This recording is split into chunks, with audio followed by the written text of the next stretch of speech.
ያገኛል ላይቭ ላይ ስታወራ ካንስሌሽን ያላችሁን ቶሎ ስትለው የሰማሃት ቲክታክ ላይ አየዋትና ኢቭን ያው እዛ ላይ ሰዎችን ስትረዳ ምናምን ነገር ስሟ መልካም ጀግና ምን ሲሏት ያው እንጂ የኔ ሰፈር ልጆች ያገሌዎች ነበሩ። እንደውም እስካሁን ሄደው ስራ ጀምረዋል። እዛ የሚገርም ነገር በሌላ ሰው የሄዱት በአካባቢያችን ሰው የሄዱት ማለት ነው። ካንተ ላይ ጀምሩት ሚዲያ ላይ ሳያት ከዛ እንቅል ጻፍኩላት ስልኳን ያስኩና ያው በደንብ አናገረችኝ ምናምን ነገር ወንድሜ እያለች ነው። በነገራችን ላይ ብሩን እስከምልክላት ድረስ እሺ የኔ ወንድም በቃ በጣም ነበር ትሪት እያደረገች የምትናገረኝ። ልክ ብሩን ልክ ሲጨርስ ግን ተቀያየረችብኝ። በደሉ ከዛ ወደ መላኩ ደረጃ ሳትገባ ከቲክታክ ባዮ ላይ ቁጥሯን ወሰድክ። ጻፍክላት መምጣት ፈልጌ ነው፣ በፍሪ ቪዛ መምጣት ፈልጌ ነው። ፍሪ ቪዛ ስትጠይቃት ምን አለችህ? መጀመሪያ 450 ብር አለችኝ። በሁለተኛው ቀን ደግሞ ጨምሯል ብላ 480 አለችኝ። 450 ሺህ ብር። በሶስተኛው ቀን እኔ የፓስፖርት ጉዳይን እስከምጨርስ 30 ሺህ ብር ጨመረችብኝ። እሺ ከፍላለሁ ችግር የለም አልኩኝ። እሺ ከዛ በኋላ ያው ላኩላት ማለት ነው 480 ሺህ ብር። እሺ አሁን አንተ ያቺ መጀመሪያ የተጻጻፋችን ቃላት የተነጋገራችሁባት ሪከርድ ያለች ሪከርድ ያርጋልሃለች አለኝ ሁሉም አለ ይዣለሁ። መጀመሪያ አሁን ከታች ውሸትም እኔ ፈጥሬ እኔ ጋር ጸብ ስለሆነ ፈጥሬ ያመጣሁት እንዳይመስላቸው አሁን አንዷን ሪከርድ ክፈትና አሰማቸው። ከዛ በኋላ እንቀጥላለን። እሺ እሺ ስልኬን ልክፈተው አንዴ። አሁን መተሻል ብራዘር፣ አሁን መተሻል። ጥሩ እሺ አሁን ላሰማህ። ዳታችን አሳየን፣ ቁጥሯን አሳየን፣ ቁጥሯን አሳየን። እንዴት ዋልክ? እኔ ምርጫ ስላደረግክ አመሰግናለሁ። መጀመሪያ ያው እዚህ ለመምጣት እኔ የማመጣው በአሁኑ ሰዓት በፍሪ ቪዛ በስራ ቪዛ እያመጣችሁ በጣም እየተቸገርን ነው። ስራ ማጣት፣ የደሞዝ ማነስ፣ ብዙ ነገሮች እየተፈጠሩ ስለሆነ በአሁኑ ሰዓት በፍሪ ቪዛ ብቻ ነው የማመጣው። ፍሪ ቪዛ ፕሮሰሱ 1 ወር ይፈጃል። እንደገና ደግሞ 450 ሺህ ኢትዮጵያ ብር ያስከፍላል። ያው ስለኔ የምታውቅ ከሆነ ብር ቅድሚያ ነው የምቀበለው። ኦኬ እንዴት ነሽ? ሰላም ነው? ሁሉ ሰላም? አውቃለሁ፣ ስላንቺማ አውቃለሁ በደንብ። ለዛ ምን የመረጥኩሽ። ኤኒዌይ ምናልባት እንደው ካለው ወቅታዊ ችግር አንጻር ብር የተወሰነ ቀነስ ብታደርግልኝ ደስ ይለኛል። እስኪ ይህቺ መልሽልኝና ያው ወደ ፕሮሰሱ እንሄዳለን። እንግዲህ አስተያየት ነገር ብታደርግልኝ። ፊል ቪዛ መጥቼ ስራ ቢያንስ ታስገብኛለሽ አንቺ? እሺ እሺ ድምፁን እሺ እሺ ጆታዬው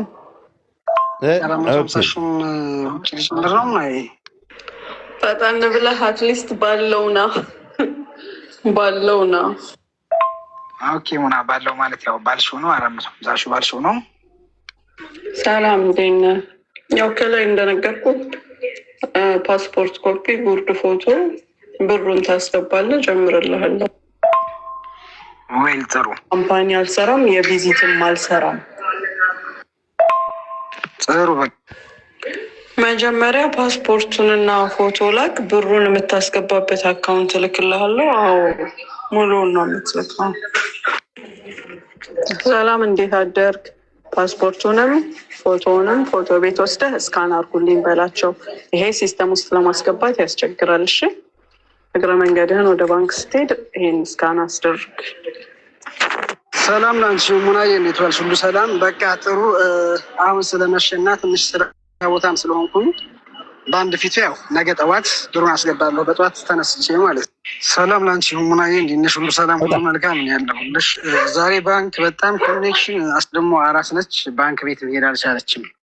ዛሬ 200 ሰላም እንዴት ነህ? ምንም ችግር የለም፣ ምንም ችግር የለም።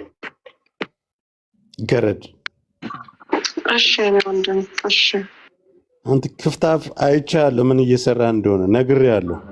ሰላም ምን እንደምሰራ። እሺ እሺ ምንም ችግር የለም። ሰላም ላንቺ ሙናዬ፣ እንዴት ነሽ? ሁሉ ሰላም፣ ሁሉ መልካም ያለው እግዚአብሔር ይመስገን። ያው 80 ሺውም ተልኳል። ያው ጨርሼ ልኬያለሁኝ ማለት ነው። ንገራቸው እያቆራረጥክ እንዳስገባው ጆካ ብሩን በሶስት ክፍያ ነው ያስገባው። በሶስት ክፍያ ነው ያስገባው ብሩን። ያው ሪከርዱ ላይ እንደሰማኸው አንዴ 200,000 በነገታው 200,000 ከዛ ደግሞ 80,000። ለምን ቆራረጥከው? እንትን አይቻልም ጆካ፣ በአንድ ጊዜ ማውጣት አትችልም ነበር ብሩን እና እህቴ አራስ ነበረች ያኔ መሄድ አልቻለችም ባንክ ቤት። ይሄን እኮ ሪከርዱን እንደዛ ብያት ኦኬ ብላኛለች። ከዛ ችግር የለም አለችኝ። ይሄው አለ ችግር የለውም እንትኑ የላኩበት ገንዘብ ደረሰኝ ስላለ 200 አድርጌ ከዛ በሶስተኛው ደግሞ 80 ያስገባሁላት። አይቻልም በቀን መላክ የሚቻለው 200,000 ብር ብቻ ነበር። እሺ አሁን ሪከርዱ ላይ እንደሰማነው በአንድ ወር ውስጥ ይጨርሳል ተባለ አይደለ? አዎ በአንድ ወር ውስጥ ይጨርሳል ካለች አሁን ስንተኛ ወር ነው? 7 ወር ሊሆነ ነው። ኦልሞስት ነው እንጂ ሆኖኛል። እንደው የተጀመረበት ቀን መቼ መሰለ? ክፍያውን ያጠናቀቀበት ቀን አለ ኖቬምበር 11 2025። ሪከርዷ ላይ ግን በአንድ ወር ውስጥ ይጨርስላል፣ በአንድ ወር ውስጥ ዱባይ ትገባለህ ነው ያለችው አይደል? አንተን ነው ዞካ ለሰዎች አሳልፋ ሰጠች መጨረሻ ላይ ማለት በእነዚህ ሰዎች ነው ያልከኝ ብላ አሁን ከመጀመሪያ ንግግር ህዝቡን በደንብ እንዲያውቀው በአንድ ወር ውስጥ የመጀመሪያው ሪከርድ በአንድ ወር ውስጥ 8 ወር ነው አይደል? በአንድ ወር ውስጥ አስገባለሁ ነው ያለችህ። 480,000 ብር 80,000 ብር 30 ጨምሯል ብላኛለች። እሺ ከዛ በኋላ ምን ሆነ መሰለህ በመከራ ቪዛው ተላከ። አረ ላኪልኝ እንጂ በጣም እኮ ዘገየሁኝ ምናምን ነገር በልመና ማለት ነው። የሰደበችኝም የገለመጠችኝም በመከራ ላከችልኝ። ፌብሩዋሪ 19 ላከችልኝ። ከ3 ወር በኋላ ምናምን ይመስለኛል ካልተሳሳትኩኝ።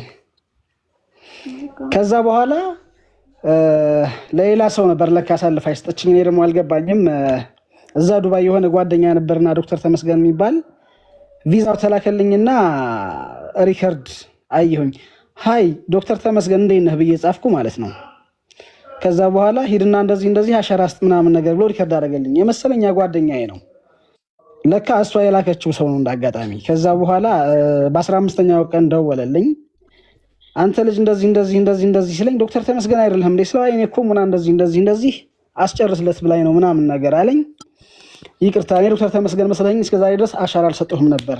እሺ አልኩና ወዲያው ሄድኩኝ ጆካ ደሴ ሄድኩና እዛ ፖሊስ መምሪያ እንትን ሄድኩና ሌቨር አይዲ ለመቀበል እዛው ቶሎ በቃ ወዲያው ነው አልቆየሁም። ሰጠሁኝ አሻራ ምናምን ነገር ወዲያው ላኩላት። እዚህ ያለ 2 ልጆች ናቸው እዚህም ታሰራቸው ኢማን የምትባልም ልጅ አለች። ለሷ ደወልኩና እናትዬ እንደዚህ እና አንዱ አብዱ ሰላም ይባላል እንደዚህ አልኩት። ኦኬ እሺ በቃ ብላ ላከችልኝ። በዚህ 15 ቀን ያልቀልሃል በቃ ትሄዳለህ ምናምን ነገር አለችኝ። ምክንያቱም ቪዛዬ አንድ ወር ስላለው ልክ 27 ቀን ሆነ ቪዛዬ ሊቃጠል 3 ቀን ቀረ። እንዴ ቢያንስ ሌቨር አይዲ ከሰጠሁኝ 27 ቀን ሆነኝ እኮ ምንድነው የሚሰራው ስላት ለካ ብር ፈልገዋል ታውቃለህ። እኔ እኮ ባንተ ከሰሪ ያለሁኝ ማሚ ነው ምናምን መሰል እሷን የሚሏት ለማሚ እንተባበር ብለን ነው እንጂ እኮ የምናገኘው ጥቅም የለም ይሉኛል። እሱም እየደወለ እሷም እየደወለች ከዛ ቪዛዬ ሊቃጠል እንደሰኞ ዓርብ ዕለት እቺ ኢማም ነው የምትባለው ተዘጋጅ እስኪ ዱአ አድርግም ተዘጋጅም ዛሬ ባንተ ጉዳይ ላይ ስደክም ነው ያልኩት ተዘጋጅ አለች። በጣም ደስ አለኝ ከምነግርህ በላይ ደስ አለኝ። በጣም ጠብቄ ስለነበር በስንተኛ ወር ወይ ማሚ አይ ቲንክ በ4ኛ ወር ምናምን ነገር 4-5 ወር በወር ይጨርሳል የተባለው ተጓቶ ይሄን ሁሉ ወራት እዚህ ትሄዳለህ ማለት ከመድረሳቸው በፊት መጀመሪያ እንደምታናግርህ ነበር እሷ ታፕታፕ አድርጉ። ኧረ ቶ ማናገሩን ጭራሽ መልስ አይታሰብም። በመከራ በለቅሶ በራሴ ገንዘብ እየለመንኩኝ ኧረ እንደው በእናትሽ እያልኩኝ አልፎ ያው የተገለመስኩኝ ይመለስልኛል። ከዛ በኋላ ምን ተፈጠረ መሰለህ ጆከርዬ፣ እንደዛ ስትለኝ ደስ አለኝ። በቃ ማዘር ደስ አላት። ሻንጣ ወዲያው ተገዛ። የዛኑ ቀን ሐሙስ ዕለት ማታ እንደምንም ሻንጣው ተገዛ፣ ሁሉ ነገር ተያዘ። በሱ ምን በቃ የሚያስፈልገውን ነገር ከዛ ዓርብ ትኬት ተቆርጠልኝ ወደ አዲስ አበባ ለመሄድ ማለት ነው። ከዛ በኋላ አዲስ አበባ ገባሁኝ። ቅዳሜ በረራ ከኮምቦልቻ ወደ አዲስ አበባ። ከኮምቦልቻ ወደ አዲስ አበባ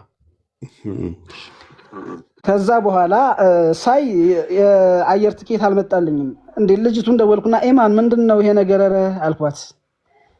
አይ በቃ አፕሩፍ አልሆነም ምናምን ነገር አለችኝ። ታዲያ ከዛ ድረስ መጥቼ ምናምን አልኳት። በጣም ተሰማኝና እሁድም አለኝ ቪዛ የሰኞ ነው የሚቃጠለው። ከዛ እስከ እሁድ ጠብቅ ምናምን ነገር አለችኝ። ሳይ የለም አሁንም ጭራሽ ስልክ አታነሳልኝም። በጣም ተሰማኝ። በህይወቴ ነው የተጫወትሽው አልኳት በቴክስት። ከዛ በኋላ ለሙኒትም ሲደውልላት ሪከርድ ስታረግላት አትመልስም። አዎ ከዛ ልነግርህ ነው። ከዛ በኋላ ምን ሆነ ይቺ ኢማን የምትባለው ልጅ እስኪ ይሄን ቁጥር ያዝና ለዚህ ልጅ ደውልለት አለችኝ። እንዴ ስለ ሶስተኛ ወገን ደግሞ አልኳት። አዎ እስኪ በቃ እሑድ ነው ዛሬ ቪዛ የመጨረሻው ነው፣ ይህ ሰው ሊጠቅምህ ይችላል አለችኝ። ግራ ገባኝ። ከዛ ደወልኩለት። እስኪ ጠብቅ ትንሽ፣ ለካ ብር ነው የፈለጉት። ገብቶሃል? እኔ አልገባኝም። ከዛ በኋላ በጣም በቃ ተሰማኝ፣ ከምነግርህ በላይ ተሰማኝና አልጋ ይዤ ሙኒትን ሪከርድ አደረኩላት። በህይወቴ ተጫወታችሁብኝ አልኳት። እንደ ምክንያት ምን አደረገች? አንተ ነህ እንጂ እንደውም ዶክተር ምናምን ነገር እያልክ እነሱ ላይ የቀለድክባቸው አለችኝ። 480 ሺህ ብር እንትን ብዬ እንዴት እቀልዳለሁኝ? ዶክተር ምናምን ያልኩት ነገር አልፎ ብል ድረስ ስለምን አትለው? ምን አገባት? ገንዘቧ ወስዳለች፣ ቪዛውን ልካ እሷ ራሷ ሌበር አይዲን ተቀብላለች። ያም አልፎ በረራ ቅዳሜ ነው ተብያለሁ። የሚገርም ነገር በቃ ሞር የጎዳኛ ነው። ከዛ በኋላ እህቴ ጋር አወሩ። እህቴ ጋር አነሳችለትና ያለውን ነገር ጀጃ አደረጉ። አብዱሰላም የሚባለው ጥፋት እንደሰራ ምናምን ነገር አመነች። እንደገና ቪዛ አሰራልሃለሁኝ አለችኝ። እኔም ካል ጋር አብዱሰላም የሚባለው አብዱሰላም ማለት እሷ ጋር ያለ ነው። አዎ እሷ ጋር የሚኖር አብዱሰላም የሚባለው እሷ ጋር የሚኖር የእሷ እንደ ሰራተኛ አብሮ የሚያዛርፍ እሱ ራሱ ከዚህ በፊት ተከሶ በገንዘብ የኛ ልጅ ከሳው እሷ ናት አምታታ የደበቀችለት እና አብዱሰላም አንተንም አለቀ። ሄድ እሺ ቀጥል። ከዛ ምን አለ መሰለህ ዞካ፣ እንደውም ዓርብ ዕለት ትኬት ልቆርጥ መሰለኝ። አብዱሰላም በጣም አመሰግናለሁኝ አሳካችልኝ እኮ ያቺ ጓደኛ አብራ መስራው ልጅ ለቅዳሜ በረራ አለችኝ ምናምን ስለው ምን አለኝ? ገንዘቡን ላክላቸው አለኝ። አየኸው ገንዘብ እንደፈለጉ በቃ የገባኝ ይሄ ነው። ብሩን ከፈልኩ ያለኝ የምን ብር ብዬ ጻፍኩለት አለ ሹት አድርጌ ይዣለሁኝ አንድ ሳላጠፋ የምን ብር አልኩት። አብዱሰላም በምንድን ቁጥር ነው ያናገረ? በኢትዮጵያ አለ ሹት አድርጌ ልክልሃለሁ በዱባይ ቁጥር ቴንክ ዩ። እሺ እኔ ደግሞ ያንዳንዷ መረጃ ይዛለሁ። ከዛ በኋላ እህቴ ጋር አወሩና በቃ አብዱሰላም ጥፋተኛ ነው ተዋለቀው ምናምን አለች ሙኒት። በራሱ ትኬት ራሱ ቪዛ እንደገና ሰርቶ ይዞ ይሄዳል ምናምን አለችኝ። ተግባባን በዚህ። ከዛ በኋላ ልክ ቪዛ ላከችልኝ። አሁንም እዛው ከአልጋ ቤት አልወጣሁም። 22 ቀን አልጋ ይዤ ነው ጆከር። የሚገርም ነገር እንደውም ቆይ ላሰማህ፣ አንድ ሪከርድ አለኝ እዚህ እህቴ ጋር ያወራቸው አለ እዚህ። እኔን አታናገረኝም፣ ኢግኖር አድርጋኛለች። በቃ የኔ ጉዳይ አልቋል። እህቴ ነች። እንደገና ያው ትንሽ ከኔም ተሻለ የመናገር እንትን ስላላት እኔ ትንሽ ስለምናድር የመናገር እንትን የለኝም። ዘቡ በላይ እኔ የሚገርም ሞራላቸው በሞራላቸው ላይ የምትረማመደው ነገር አስበው። ከክፍለ ሀገር አዲስ አበባ ሄዶ አልጋ ይዞ ተስፋ አድርጎ ቤተሰብ ሸኝቶ ምናምን። እኔ በጣም ይቺ ሰው መቼም በቁመሽ የምትቃጠል ነሽ ሙኒት የምትባይ ሰው አባሽ ፍሪ ቪዛውን እኛ ዱባይ ነው የምንኖረው። ፍሪ ቪዛ እንዴት እንደሚሰራ እናውቃለን። ጧቸው ስራ በማህበረሰብ ስልክሽ ነው ወይ አንቺን ስልክ አይደለም የሰጠው። ይሄ አብዱሰላም የሚባለው ነው ጥፋተኛ መሆን አውቀው ሙና ጋር ያወሩት ነው። ሙና የላከችው ሪከርድ ነው ይሄ። አቤት ደውለሽ አውራት። እኔ እኮ ያለሁት አጠገብሽ ነኝ። ሰው የራሱን ስህተት ካላመነ ደግሞ ይኸው ኢማንን ደውለሽ ለምንድን ነው ልጁ እስከዛሬ ሌበር አይዲ ያላከልሽ ሪዝኑ ምን ነበር ብለሽ ጠይቃት። እኔ ስንት ጊዜ እንደምደውል እሱና ያንቺ ልጅ እንዳይገባ ፈልጌ ነው። ይሄ ድምፅ የሚገርምሽ ነገር በጣም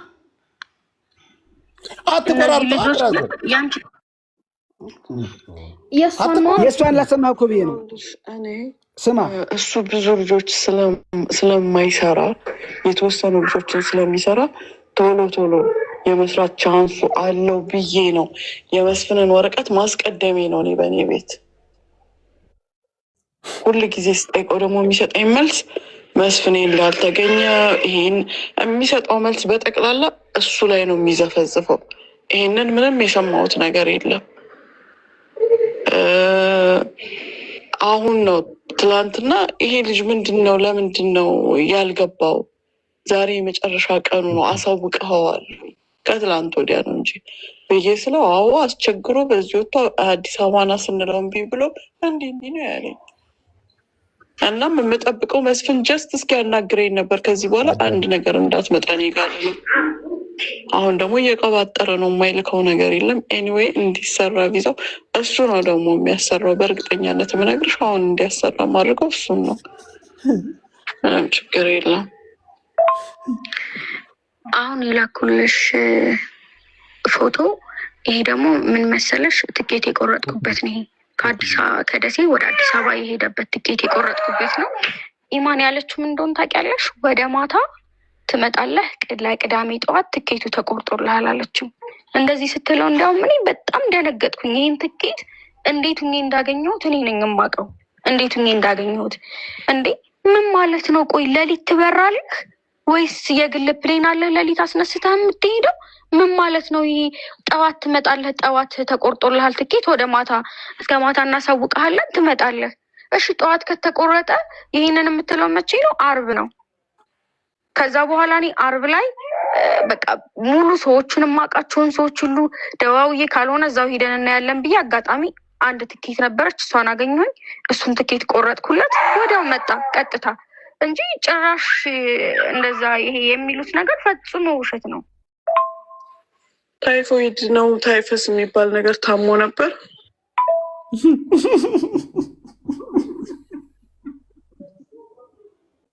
ገባኝም ከወር በፊት ይሄ ልጅ እኮ አሻራ ሰጥቶ ልኮላቸዋል። ከዚህ በኋላ ያለው የእነሱ ችግር እንጂ እኮ ይሄ መስፍን አይደለም እንዴ?